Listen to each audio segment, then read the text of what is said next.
Well, good evening, everybody, and welcome to a brand new Case Filters live interview. My name is Ruth Taylor. If you've joined us before, you probably know who I am, and I do these interviews on behalf of the Case team. Every month, we speak to one of their brand ambassadors. Thrilled tonight to have T. Heaton, also known as Thomas Heaton. Thomas or Tom, Thomas? Tom's fine. I've got to say Thomas first of all, in case. I didn't realise that name would be public. I was going to put something silly. So feel free to change it. We'll call you Theaton. That's kind of what it looks Heaton. like just now. Misspelled Theaton. But Thomas, obviously well known to, I'm sure, pretty much everybody that is here tonight. I'll introduce him properly in just a second, though. If it's your first time here, just a couple of basic housekeeping things. There is a live chat there on YouTube. I'm not sure it's on Facebook Live. I think it is as well. Yeah. So feel free to use the live chat through the next hour or so if you've got any burning questions that you want to ask Thomas. Shove them in there. There is a little bit of a delay just between you putting them in and us getting them. So we'll get to them as we can, and feel free to do that, chat to each other if you want. Let us know where you're joining us from as well. It's always really good fun to know that as well. And finally, if you do want to watch this again, if it's been super riveting, or if you want to share it with anybody afterwards, it should be available just not long after we finish up there on YouTube or Facebook. So do feel free to share that link as well. Anyway, so as I said, I'm here with Tom Heaton, who is a landscape photographer. Is that what I said? It's trying to come out.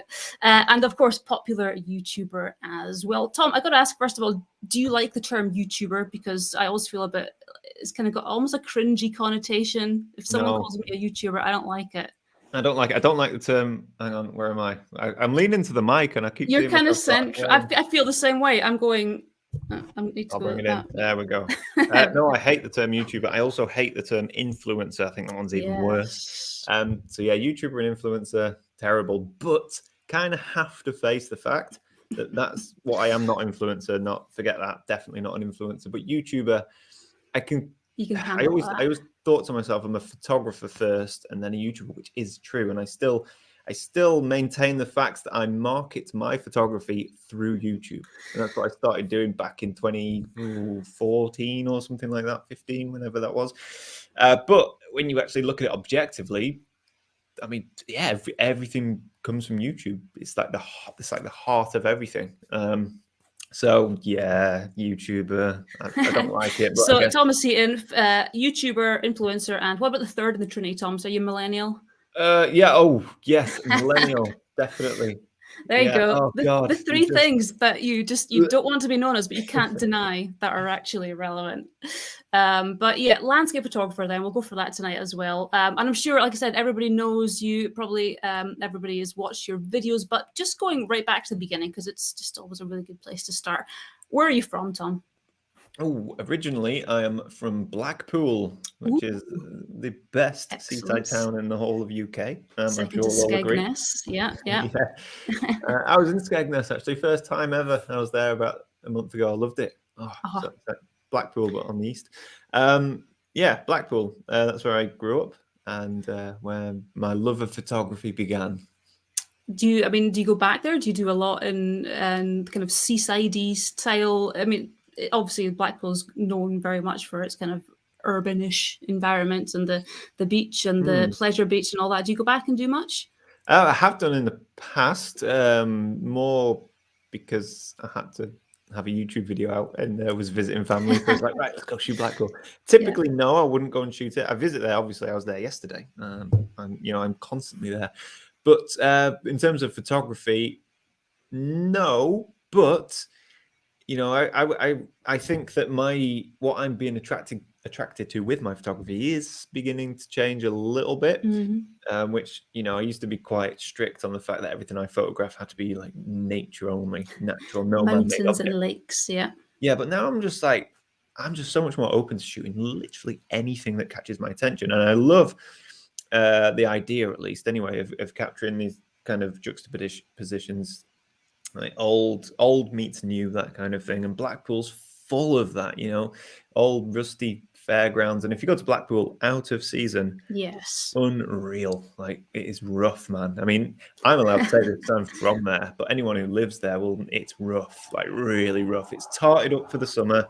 You just take 2 steps back from the main tourist bit, and it's awful. I mean, it's that was pure awful like, in a good way, right? yeah, like totally endearing, you know. So from a photographer's standpoint, you know, especially if you want to shoot film, because film tends to have this, you know, a lot of film photographers like to shoot urban scenes. Blackpool, man. Wow. Yeah. Untapped resource, Blackpool. Yeah. It's got the grit. I was in Blackpool last year and I took a wee medium format film camera. And just like you, it's just, I like the tack and the tats and the grime. And I wasn't quite in the off season, not quite in the season. So I need to go back in one or the other and make that work. But first line in your bio, Tom's on your website, said you got well interested when you were 16 in photography a bit more seriously. What kind of, talk around that and kind of what happened there? Well, I was awful at school. Like no, you know, no GCSEs. Wasn't interested in doing anything, and had to sit down with a careers teacher. And she said, "So, what are you going to do for the rest of your life?" And I was like, oh, "God, I should really think about this." And I was like, "I don't know." And she said, "Well, why don't you do media studies?" And I was like, "Oh, media studies." I was like, "What's that?" She went, "Well, it's basically watching TV." I was like, "Oh, we'll give that a go." So I went to college and did media studies based purely on the fact of this careers meeting. Didn't this my teacher saying media studies? You know, up until that point, I don't think I knew what media was. And I went to college and there was a dark room in the college. I was like, whoa, this is good. And then I could take photography as a part of my media. I think it was a BTEC National, I think it was. Yeah, so that was it. I was hooked, you know, a film camera. I believe it was a Canon AE1, a roll of film and a dark room to use at my disposal. And my God, because I always wanted to paint and draw, you know, but I couldn't have the skill. But with photography, I felt like when you try and draw something that you can see in your mind's eye, you can't do it. It's incredibly frustrating. But with photography, you can, to an extent, create what you see in your mind's eye. So I was just, it was unleashed. You know, it was fantastic. So all that creativity that you kind of knew was inside you. I mean, I heard another photographer say this recently. They wanted to be able to draw, they wanted to be able to paint, and their parents were creative, but they couldn't do it. And then they were given a camera, and suddenly this whole kind of creative side of them did actually come out. And it's just another way of doing it, I suppose. It's not purely through a certain medium.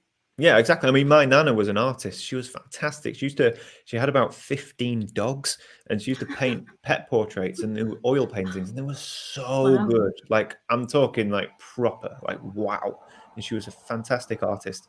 So yeah, I used to get amazing inspiration from her, but I couldn't do it. I tried. She tried to teach me. It's no good.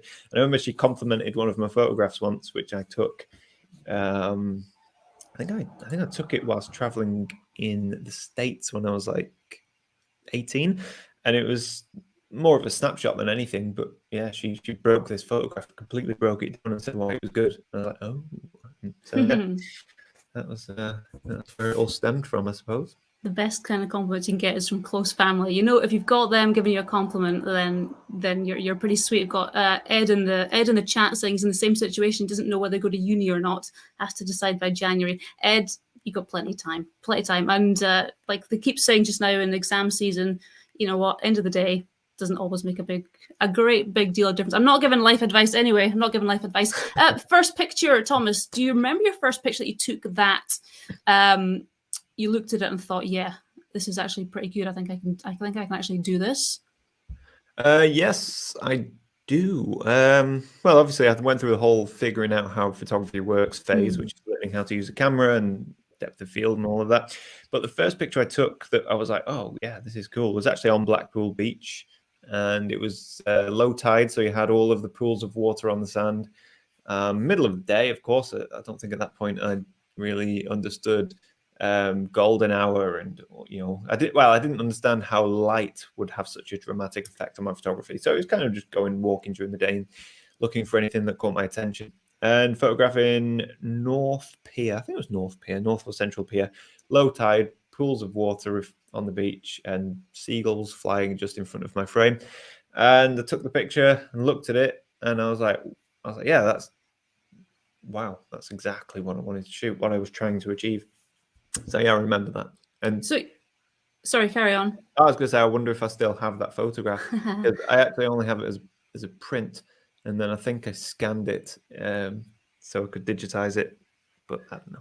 There's an idea for your next YouTube video if if you find yourself stuck. I know you worked in the commercial video world for a bit of time. Obviously, you didn't kind of launch straight into what you're doing now, which is, you know, YouTube photography and even just professional landscape photography workshops, things like that. What was the journey from picking up the camera to actually getting to to full time? Not just now, but going full time with your photography.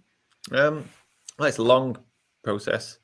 But when you're young, you don't really worry about the future, which is why you don't save money or anything like that.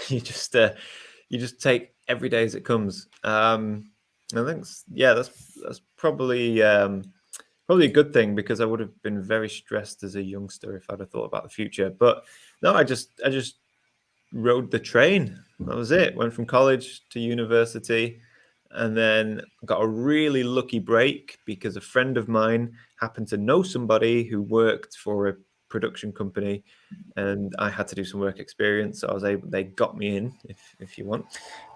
So I was able to do some work experience, and from that, I was able to then convince them that they should hire me full time. And that was it. I got a job in video production, which wasn't photography, but it was. I suppose that's where I might have got a head start with YouTube, because I was working on video production and video editing, and I understood photography, and I understood filmmaking and composition and everything like that. And then the photography just organically happened. You know, I left that job because I realized that after, I think, 4 years, I wasn't really going anywhere, couldn't go anywhere. I was kind of stuck in a rut.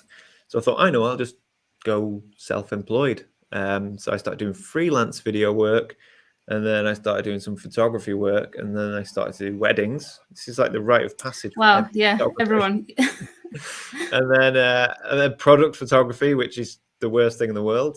I wouldn't recommend it. I have heard this. Product photography, it's one of those things you can probably get into it and call yourself a photographer quite quickly, but mind-numbing? Is it mind-numbing? It strikes me as mind-numbing. Real. Oh god, it's mind-numbing. It's a race to the bottom as well. You know, everybody's, because anyone can do it, especially now. Anyone can do it from a spare room in their house, and so everyone's charging less and less and less. And then before you know it, you're photographing toasters. What are you photographing? T-shirts, toasters? Oh, everything. T-shirts. Yeah, toasters. Did some cool stuff like bikes, but cool. Toasters, T-shirts. You know, and then everyone wants a cheap price, like £2.50 per image. And you think, oh.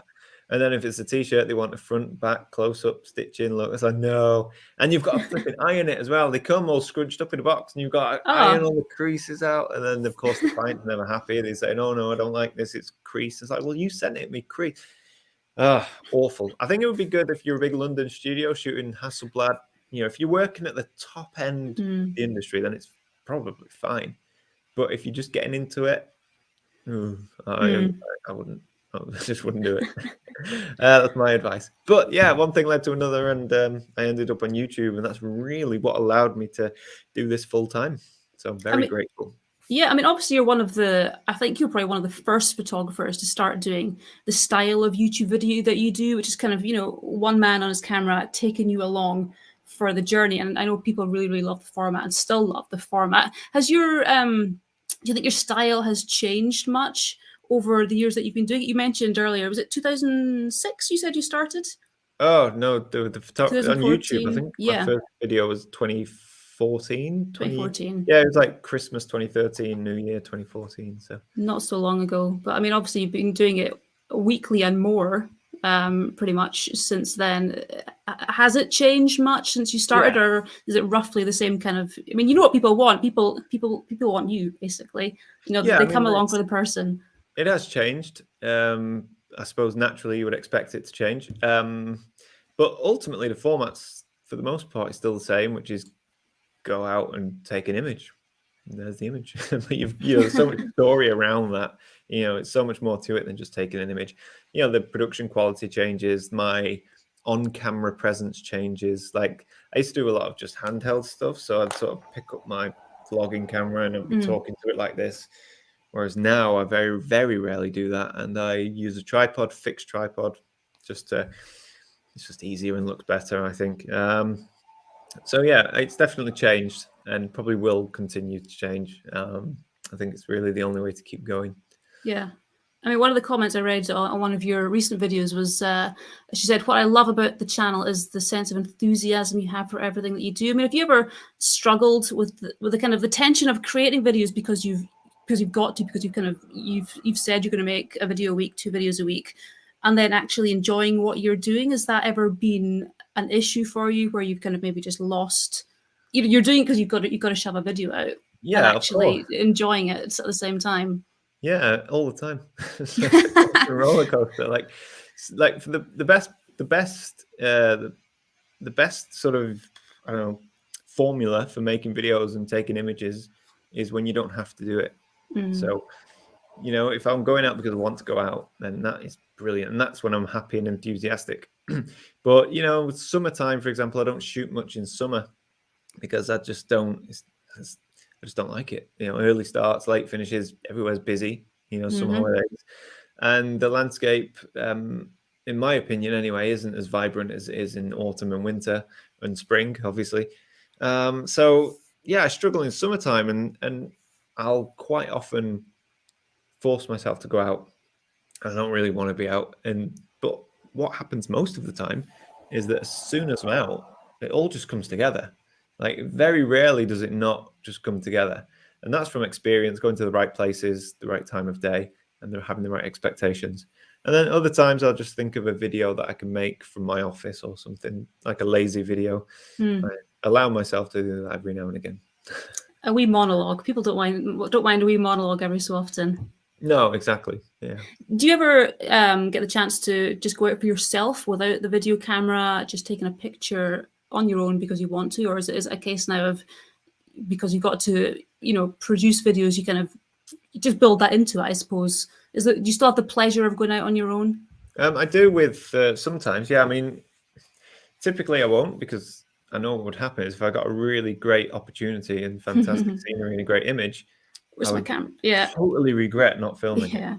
And then so in a sense, no, but I don't mind that because I love making the videos. But I have this I bought this instant film camera thing, and yes, for a lot of the time, for the past 6 months, I've been going out with that just by myself, no video.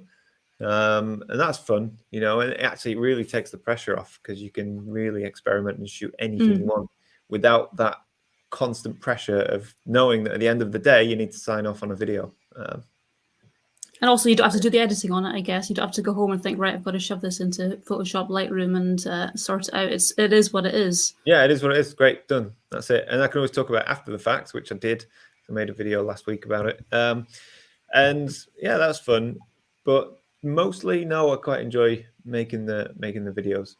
Yeah, we had with my work, we had some instant film cameras as well, and I think 3 out of the 4 broke within a week. Right, so they were great fun to play with for that moment in time when you weren't misfiring. And I think I did see your video. I think you had a couple of misfires as well. Oh yeah, on your instant film. Flipping shutter buttons on the front there. Right. So this is how you hold the camera, right? Yeah.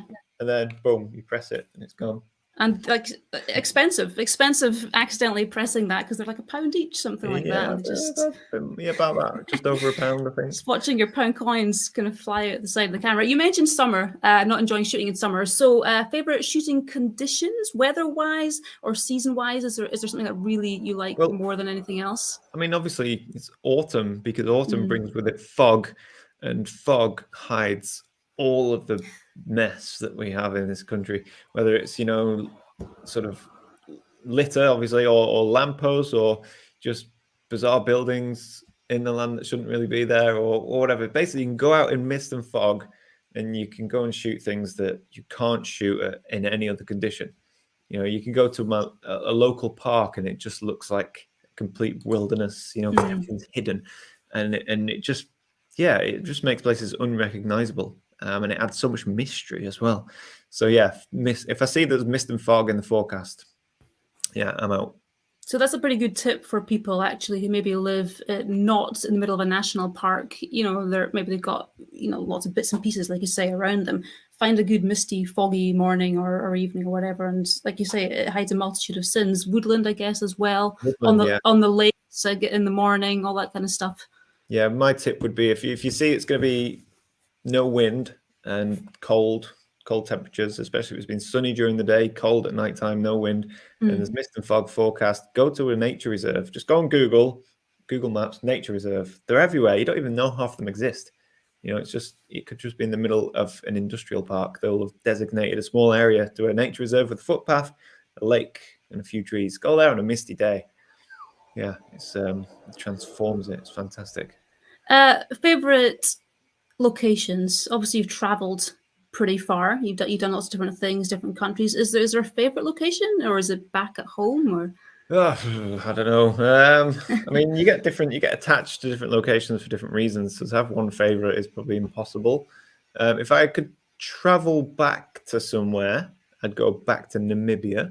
I just really want to go back. It was very cool, and I was there once, and I want to go again. If I could only ever shoot one place for the rest of my life, so imagine I had to move there, that was it.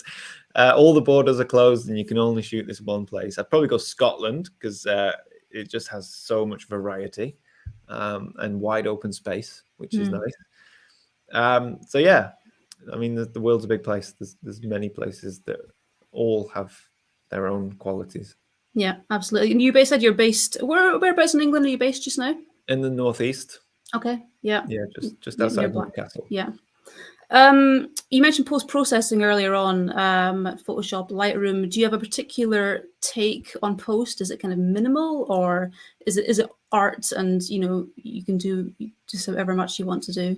I'm pretty free and easy with it. Yeah, whatever you want to do. I don't think there should be any rules. I think if somebody has taken the time to learn something and create something, then I don't like to talk down on images that have been like over processed or that have been manipulated, because some people, that's their intention and that's what they want to do. And if that means that person's being creative, then that's fantastic. My issue isn't the processing, it's the dishonesty, which I don't think you see as much anymore. I think that was a thing a few years ago with Instagram.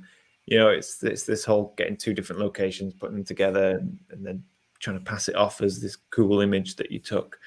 So I'm not keen on that.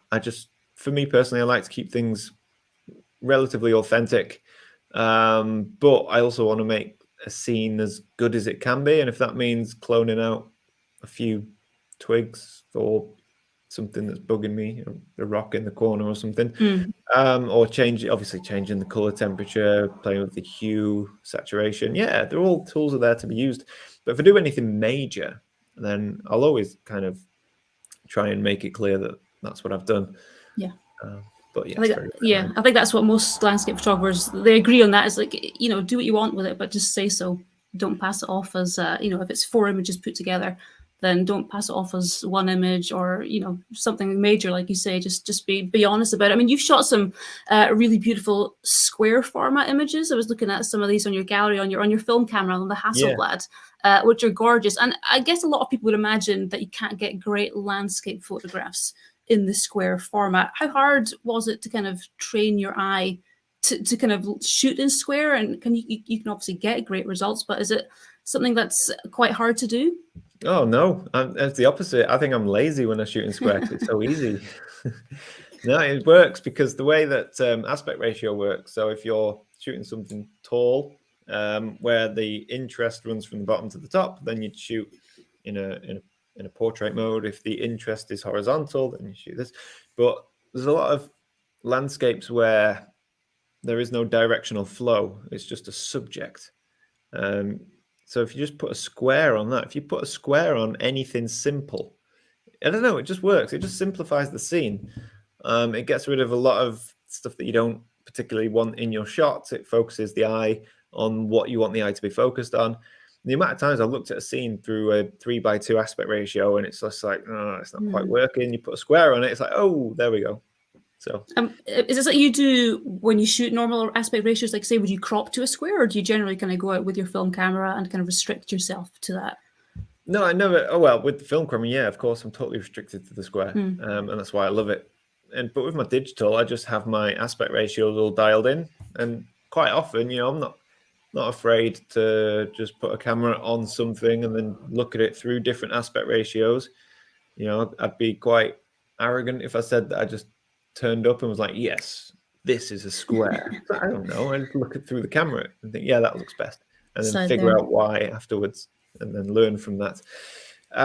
So yes, with digital, I'll just obviously maintain the full aspect ratio of the sensor and then crop afterwards. But I will look at the previews to see what's going to work best. And of course, like I've got I release a calendar every year, and the images in that are always square because it's just easiest for the calendar. It means I can use different images, some that were shot horizontal and some that were shot vertical.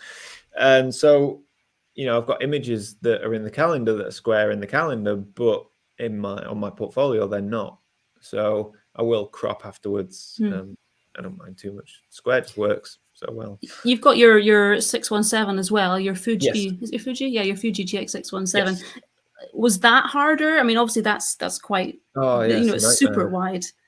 Is there certain images that work for that, or same thing? You're just going to go and go, yeah, that one there, that would work wide, but you wouldn't, I guess, carry that with you a lot of the time. Well, the beauty of that camera is it has a viewfinder that just pops off. It's about the size of a GoPro, so you can just take that with you, and then you can walk around looking like a right nerd, like a film director. Yeah. The amount of looks I get when I'm doing that is funny. But yeah, that camera, I love that camera. It's hard work though, but it's so wide.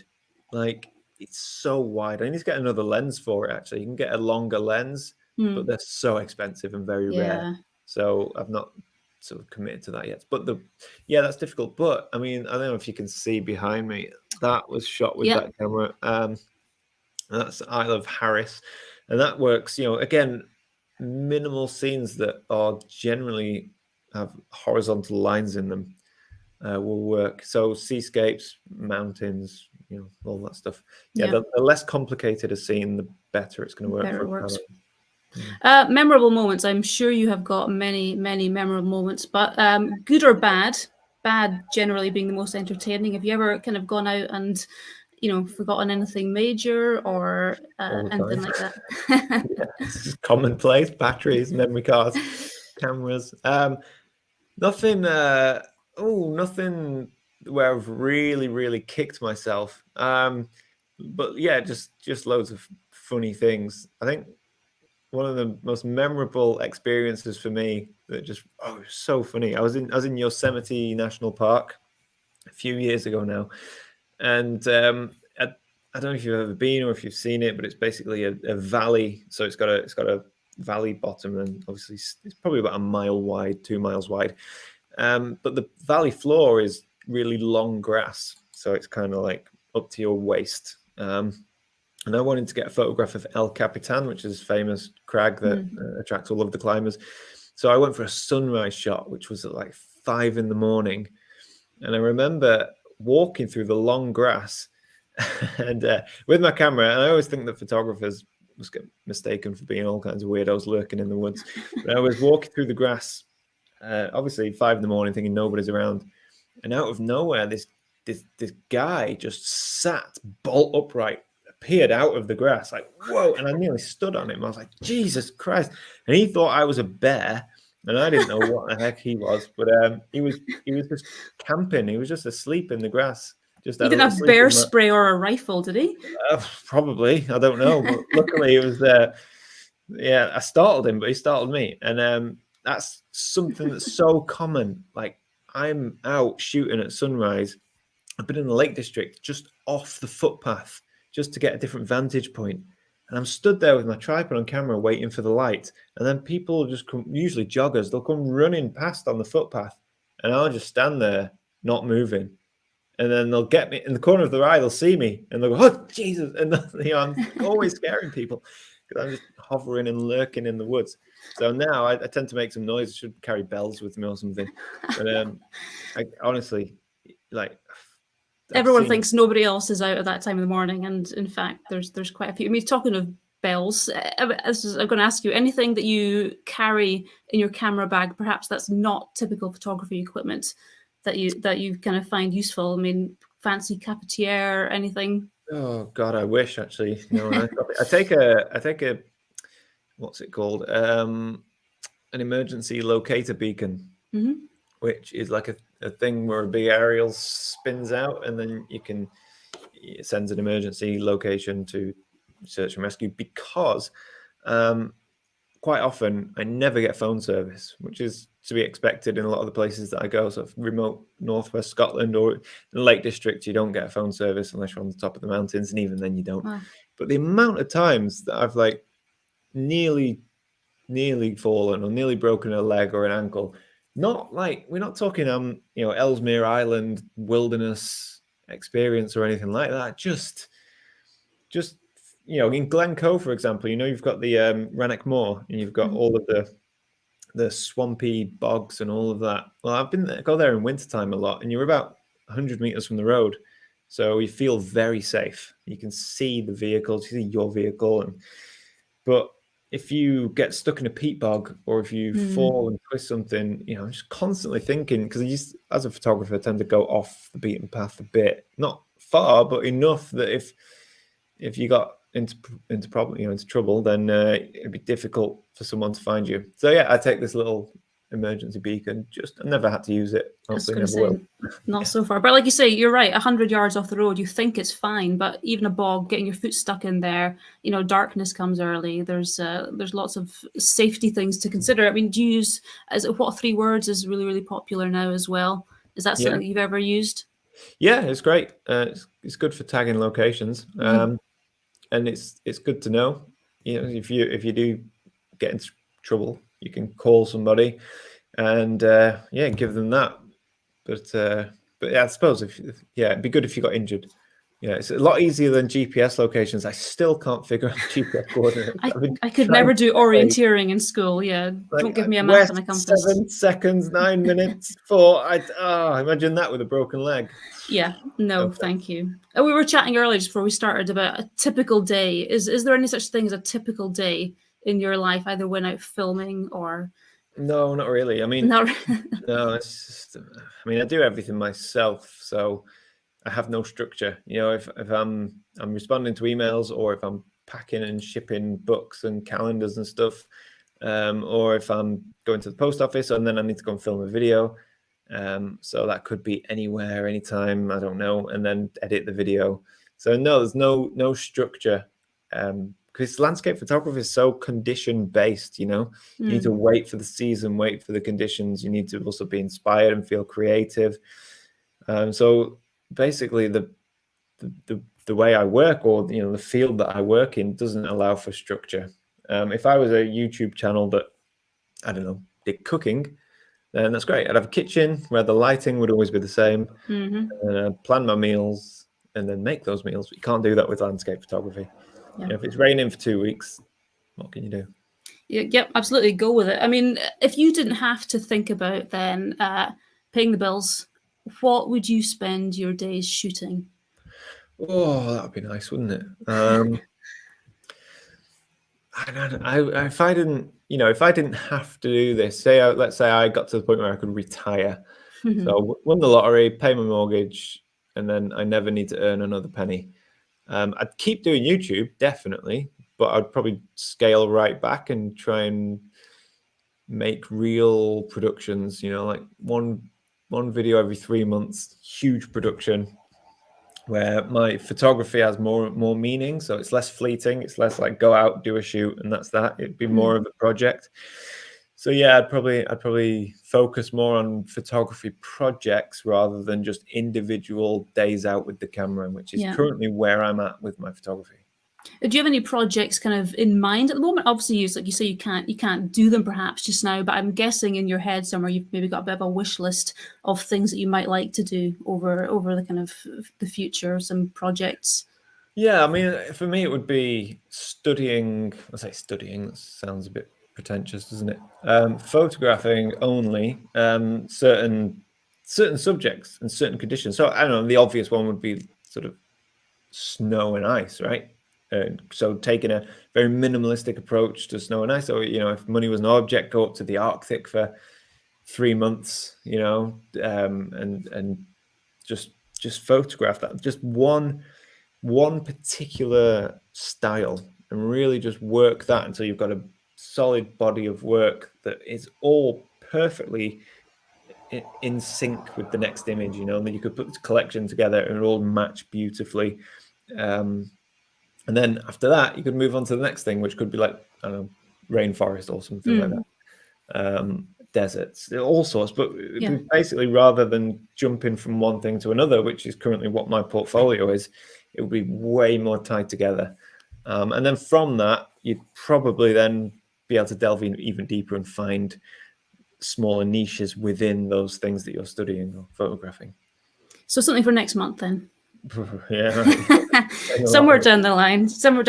Now, I forgot to mention this at the beginning actually, but tonight is a little bit different perhaps to the usual things. We've got an extended half hour tonight because the team at Kase have been asking you to send in some of your images for Thomas to critique, and Thomas does have a whole bunch. I think we've got 16 at last count, so he's just chosen a few. Obviously we were inundated with people sending them in. I saw someone in the chat earlier as well saying that they couldn't get them in, but there was a time limit there to send those in just for logistical purposes. So I'm just going to pop, Tom, if you're ready, I'm going to pop your screen up as people can see it.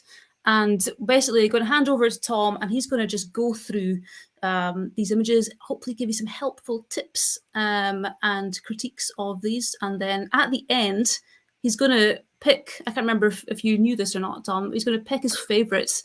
And we're going to give a fantastic prize just before we finish up in around about 20 minutes or so. So do you want to take it away, Tom? Yeah. How many am I picking?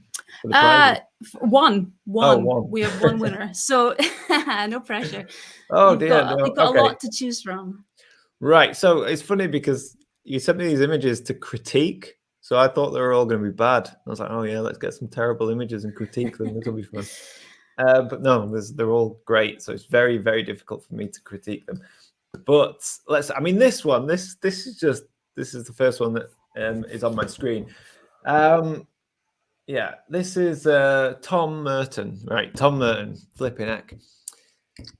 As a photographer when I was younger, I never understood the quality of light, right? And still to this day, I think a lot of photographers don't appreciate light. Just that, nothing else, just light. And this image, my God, is so good. And it just really shows off the quality of good light and shooting at the right time of day and the right subject. I mean, look at this, man. This beautiful desert scene. I don't know where. It looks like it could be Morocco or somewhere. I'm not entirely sure. But these buildings here, because they are so angular, obviously we have the flat faces catching the light, and it just shows so much depth and detail and contrast. And of course, we've got the low light hitting the trees, and then the buildings down here. Let's have a look. Yeah, I mean, this is a rich, warm, colorful, fantastic image. And as soon as I saw it, I was like, it just made me want to pack my bags and travel to the desert to shoot something that isn't cold and blustery, which is the season that we're going into. But yeah, I mean, the quality of light and what this must be like, I don't know, like what, 10 minutes before sunset, if that, maybe 5 minutes before sunset, because you got these buildings in shadow, but these are in light. Oh, so good. So yeah, this was one of my, definitely one of my favorites. Absolutely. Who did you say sent that one in, Tom? Sorry? Who was this one from? That was Tom Merton. Tom Merton. So Tom, if you're in the chat, feel free to just let him know what he's asked. What were you asking? I can't remember what you were asking there. I'm just curious what country it is. What country it was. Yeah. Either sunrise or sunset, but it can't be far after, the sun is about to dip below the horizon, or, Yeah, it's gorgeous. I know what you mean. It just makes you want to, like you say, get your rucksack out and head off. It is so very different to the mist and the murk that we've got right now anyway. Yeah, it's just a beautiful example of light. That's it. And it's not overdone. Simple, yeah. Just so, I mean, like, this might sound offensive, but it's not. It's a compliment, and that is that there's nothing to it. It's just perfect. Nature is doing all the Photoshop work, and the fact that it's shooting with the sun, I'm guessing off behind him to the right, and the sky's just got a little bit of cloud cover. Yeah, very nice. I'll just ask a question on this. Actually, Arjun in the chat is just saying, how do you consider the use of filters with a composition like these? Yeah, well, I was going to say, this looks like it might have had a polarizer on it, just because of the richness. And that's the only filter I would use. It's not necessary for him to use a grad because the sun is way off behind him. But yeah, polarizer would add contrast and richness, taking a lot of glare off the leaves here and darkening the sky. Yeah, the rich sky makes me think it may have had a polarizer, but it's difficult to tell. But polarizer is the number one filter for me anyway. All right, well, let's move on to number 2. Number 2, right? Who have we got here? David Safanda. Come on, man. This is it. It's a small image, this, so it might appear a bit pixelated, but it doesn't really matter. There's 2 here actually, both very similar, and they're just this is right up my street. Long exposure, cloud inversion, so above the clouds. This is my preferred image of the 2, and I'll tell you why. And that's because of the sky. This was obviously taken. Well, let's assume it's sunset. So I don't know, but it's taken after the sunset, so the light is a bit better balanced. It's not very harsh. So we've got beautiful pinks and magentas with the blue cloud. Now this one, I prefer this composition. I mean, look at these rolling hills. I mean, it's fantastic. Yeah. But for me, the sky is too much of a distraction. It is very impactful, but it's so bright and vibrant. It pulls my eye away from this.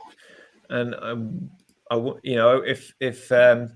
if you'd waited until the sun had set, where we had more of a magenta sky, like in the previous image, it would have been cool. Yeah, I mean, obviously, I wouldn't crop it like this, but that's just it. Taking the sky away, though. Yeah, taking the sky away, you can just see so much more of what's going on. So beautiful image, absolutely fantastic composition.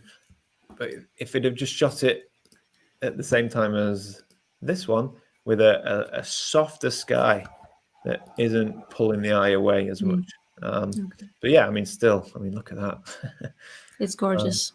Yeah, I'm so jealous. I mean, you might get this in Northumberland. I get this in the Lake District, actually, if you can time it right. But yeah, beautiful. Very, very nice. Fantastic. So those are from David. What have we got next? Right, let's have a look here. This really caught my eye. This is my kind of photography. Yeah, absolutely. It's I'm not sure if it's Jani or Yanni. I'm not very good at names, but Jani. Yeah, I mean, this is beautiful. Absolutely glorious. And this is a great example, actually, of a square composition. You have a single subject that has no real directional flow. So putting a square frame on it lets the viewer know that, just it's all about these lily pads. And the fact that you can just see the stems underneath the surface of the water is fantastic. Now, I don't know if it's had any treatment in terms of like a blurring effect and then resharpening the lily pads. But to me, it just looks, it's a masterpiece. It is. Long exposure, do you think? No, I don't think so, because you can see the water tension. I mean, yeah, possibly. The water would have to have been very still, though. No, it can't be a long exposure because of the... let me zoom in and have a look here. If you're in the chat, Yanni, let us know. Yeah, because of the surface tension, which is what I love. But yeah, great image. Fantastic. So, I'm always looking for scenes like this in ponds and lakes. And very rarely do you get them this clean. I bet there was a bit of clone removal going on, bits of debris floating on the water and stuff. That's what I love to do. I'll sit there for hours taking away bits of dead bugs and leaves and stuff, just so you can finish on an image like this. Nice use of the vignette as well, not overdone. Just works. Yeah, I love this one. This was fantastic. Right, let's we've got quite a few here. Let's have a look. Who else have we got? I've got to go to this image here, or these images rather. Wow. Yeah, pretty cool, right? Where is that? I want to go. So these are. I've got names for the images in separate folders. Oh, I'll never be able to pronounce this. Is this? It's the effort that counts. Go for it. Tenguo. Tenguo. Yeah, maybe, but it's a problem with me on YouTube. I can't pronounce people's names, but look at this. Beautiful, beautiful location, vibrant, rich colors. And obviously it's the same location, 2 different takes on the scene. Now, when I looked at this one, seeing as we are doing an image critique, I feel I need to critique it a bit. And that is just here. I don't know, can you see my cursor? My mouse?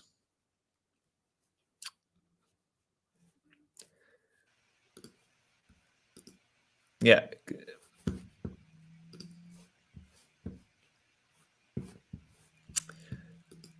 Right. Yeah. So it's this. Do you see how the tree just here is just clipping the edge of the frame? Yes. That would be my one and only critique of this. When I photograph subjects, obviously anything the main subjects, which this tree is, I always like to give it room within the frame. So trying not to keep things too tight. But I also appreciate that it's not always possible. You know, I don't know what's here. Could be a big, I don't know, a big windmill or something, or a pylon or somebody. But yeah, if this was just a bit wider, had an extra centimeter on the side or an extra, 100 pixels, just a fraction, whatever. It just because that's what my eye just goes to it, and that's probably because I'm a photographer. I think the general viewer wouldn't necessarily find this as distracting, but it just creates a little bit of tension. Whereas this side's perfect. We've got a nice gap there. But the colors, the subjects, the light, yeah, very nice. Very, very nice. Got a good bunch. You're right. There's no duffers in here so far. No, that's why it's quite easy. Brian Maguire. So this is good. Now, long exposure, which is it's a good use of long exposure here. Now, I'm guessing this has been focus stacked, which is a great technique that I like to use, because I bet you these flowers were like, in fact, I've got a little some notes here. Yeah, focus blended. Yeah, focus blended. And how wide was he? 27 mil, not as wide as I thought. But yeah, these flowers would have been very close to his lens, and it's nice detail, and it has a lovely feel to it. Now, he actually submitted 2 images, and what I want to know is this the same arch that he just photographed from the focus stacked image? Ooh, go back. I don't think it is, but it would be a good story. That would be quite I don't think you can get someone standing in that one, would you? No, but maybe at low tide. I don't know. You never know. Now, I do have one critique about this one. Obviously, it's a beautiful composite, very well shot, not overdone in that it does, it does have an element of that it's quite realistic. Because naturally you shouldn't really obviously be able to see all the details in the shadows, but there are still a lot of deep shadows, which is good because they have a lot of mystery to them. Quite often you see images like this where people lift the shadows really high and it just looks a bit overdone. But this is well judged, I would say. Yeah. And we've got water down here as well. You see these water droplets coming off the top of the cave? Yes. Yeah. No, wait, I don't know if you probably can't see it through my screen share. It's a very fine detail, but that I absolutely love. The one thing I'm not sure about are these footprints here. There's footprints on there. Now, personal preference, but if it was me, I would have walked in the water and then set my camera up and then walked back. So there was no footprints here. However, yeah, no, I don't know. I don't like the footprints. What the footprints tell me is that he's placed his camera here and then walked to that spot. So I guess that it's very subjective, isn't it? Some people might actually like that fact that it's, I guess, telling a story, but I think it's because I'm a photographer. Like, I see this from a technical standpoint. Yeah, exactly. Yeah. I think a normal viewer, sort of non-photographer who wasn't critiquing the image, would be like, oh yeah, it's like, obviously it's a very striking, fantastic image. That person has walked and they're standing there. But I see this as a telltale sign that they've put the camera down and then walked into shot. But that's because I've done it myself. So it could be the water. Is the water maybe it could be deep on the left? It's hard to know, isn't it? Yeah, I mean it's not a bad thing. Again, I was nitpicking, trying to find little things. And I've been looking at these images all last night, and I was looking at this one, and the question I had was the footprints, they're good or bad, and then I want to know what this is on his rucksack as well. Is that a tripod? I cannot see that. It's so small, but it's a great image. These bits. The detail of the birds, the lovely soft sky, nothing's blown out. The water coming down, that's my favorite bit. Everything about it I love. The only thing that I kept nagging me was these footprints. Is it good? Is it bad? I just don't know. Maybe people in the chat. In the chat, I was going to say, let us know in the chat. Do you like the footprints? I mean, speaking of the chat, Yanni or Jani, let us know again. The image of the water lilies we mentioned is 1/10 of a second, so not a long exposure, but he said it was a pretty calm evening. So you were right there. Oh, good. Yeah, that beautiful. Was the water lilies, yeah. So yeah, that's my critique of this. Beautiful, but I'm undecided on the footprints. But I overanalyze things anyway. That's my problem. But that's your job just now. That's all right. We can take that. Right. Joe saying if there wasn't a person at the end of the footprints, he would clone them out. Otherwise, they kind of add to the story. So that's Joe's agreeing with me, but that's all right. Yeah, I think you're probably right. And they're not massive footprints either. They're not huge in frame. So they've got stuck in your head though, haven't they? Yeah, it's because I spent last night looking at them all, thinking, how on earth am I going to critique these? And then, so I was nitpicking, and then the footprints just, I'll be honest with you, it's all I thought about in bed last night, and this morning when I woke up. Well, Brian, take the compliment from that, I reckon. Yeah, it's a great image. I recognize this location. This is Rum. Is it Rum? Hang on. Or sorry, Egg. Looking to Rum. Egg. Isle of Egg. Egg. God, yeah, my Scottish pronunciations don't even get me started on this. Absolutely awful. This was Eddie Middleton. So let's see. I've got some notes here. Yes, of course. Polarizing filter. Yeah, with this pool and the rock. Yeah, polarizing filter is gonna look fantastic. And a 3-stop medium edge. So yeah, good use of filters. Yeah, absolutely. I love this image. Again, it's that whole, it's this journey through the scene. You'll find a strong foreground that leads to a strong background, and then if you can get lights like this, then yeah, it's on to a winner. But the shape of this pool is a lot for me. Photography is a lot about balance. I think in terms of the composition being balanced. So to find a foreground like this that kind of looks like a person. It does. Yeah, it's just very well balanced, because I'll bet you anything that he was flapping when that light kicked off. So maybe not, maybe it's just me, but a lot of people when the light kicks off, they run around desperately trying to find a foreground. Yeah. And quite often just settle for anything. Whereas this looks like he could have been perched there all afternoon waiting for sunsets or sunrise. Wait, no, that's. I think it's sunset. I think it's sunset. It sets there. Yeah. Yeah. So, it's in the reflection in the water. I mean, look at that. It's just beautiful. Yeah. Very good image. Again, not much for me to critique at all, which is always the struggle. And this one again, same photographer. This is Orkney, and this is just. At first, I wasn't sure, but when you look at it for some time, you start to notice the swell in the ocean.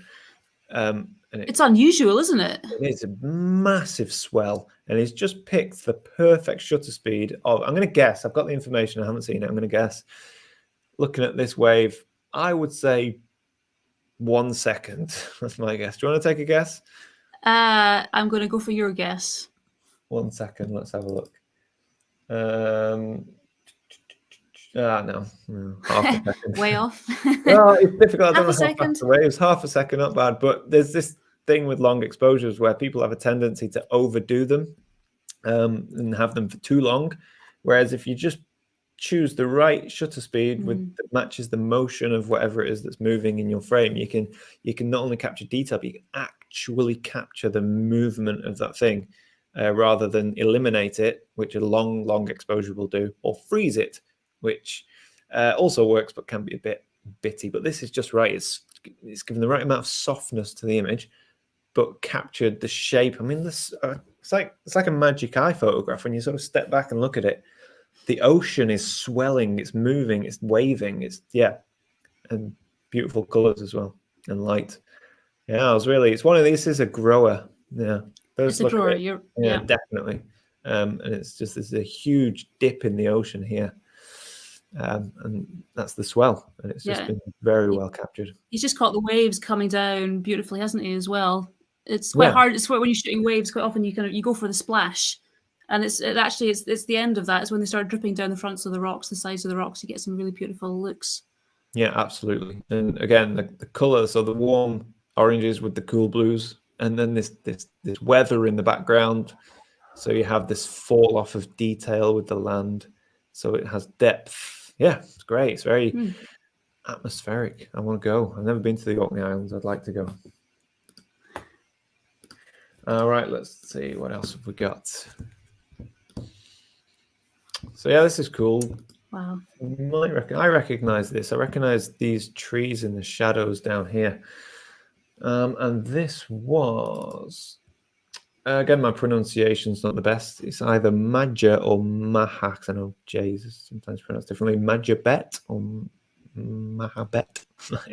Can't believe I'm live on YouTube destroying people's names. But either way, great image taken in Glencoe, sort of Rannochmore area. And the light that hits these snowy peaks is just phenomenal. And this is a great use of using a long lens for landscape photography.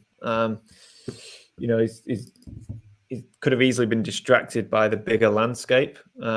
So completely surrounded by snow-covered mountains catching light. But to train in on one peak with the clouds catching light, he's just done a fantastic job. And he's gone for quite a heavy process. When I say heavy, I mean like dark. He's sort of obviously taking his black sliders and his white sliders to give that contrast, but still maintained a nice rich color. So yeah, absolutely fantastic shot. That's a framer, that one, I reckon. 120 what 122 mil? Yeah, I thought it would have been longer than 122 mil. Maybe is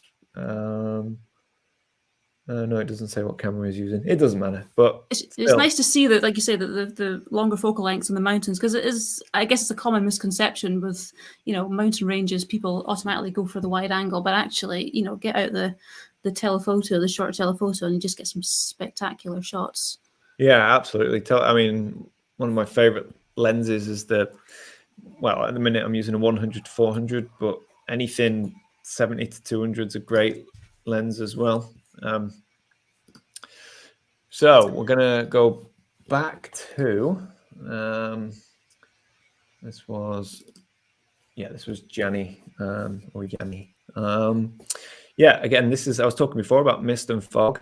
It just creates so much separation, so much depth, and it hides so much. Now, I'm not certain because I don't know where this was taken, but I'll bet you on a clear day, these trees just get lost in the background. Maybe there's another tree line behind it, or some houses, or some hills, I don't know. But it's very difficult in landscape photography to often separate subjects from the background. You can use depth of field and color and light, but one of the best methods is just wait for a foggy day.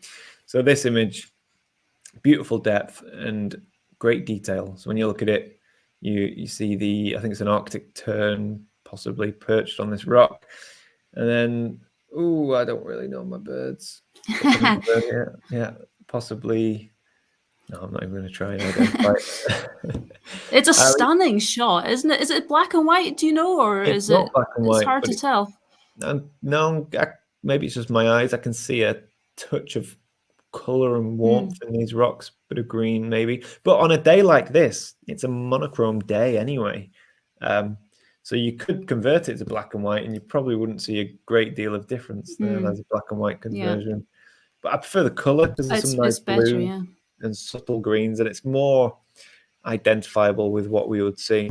So yeah, I mean, again, a great example of a simple, very simple, minimalist shot. And as we mentioned before, this would also work very well as a square. Excuse me, I don't mean to rotate it. But you'd have to consciously do this in the field because you'd need to give a bit more space around the subject. But you just see how that's just imagine there was a bit more space here and a bit more space to the left.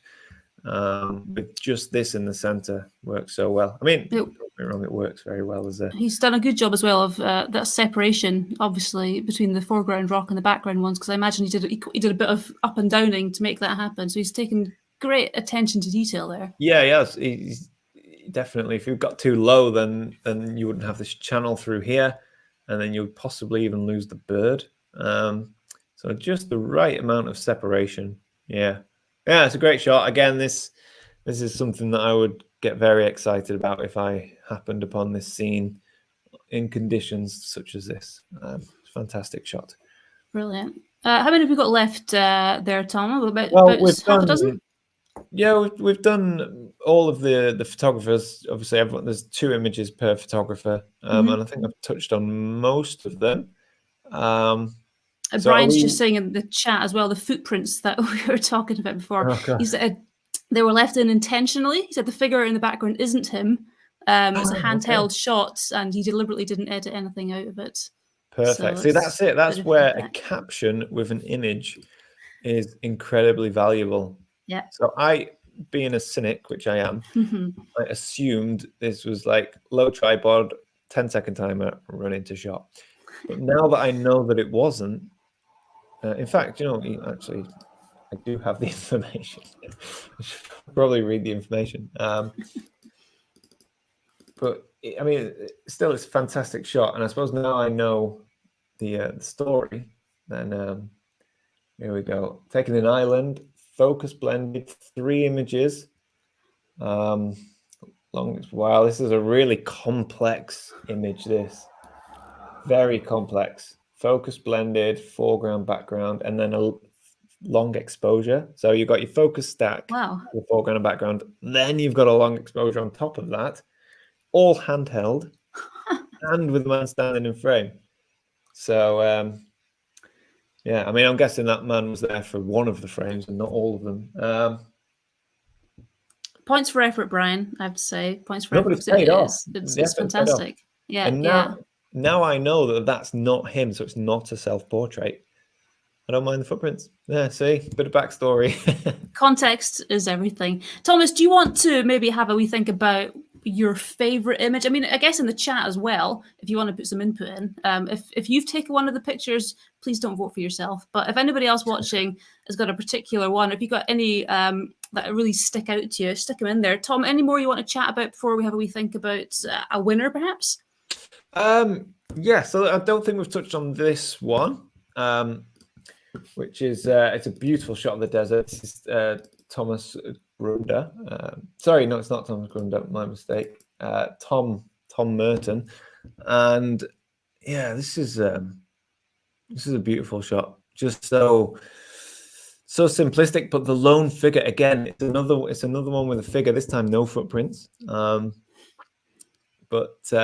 Yeah, the figure adds so much scale and just gets me asking so many questions. And the fact that it's a black and white conversion as well has a lot of mystery to it, which I absolutely love.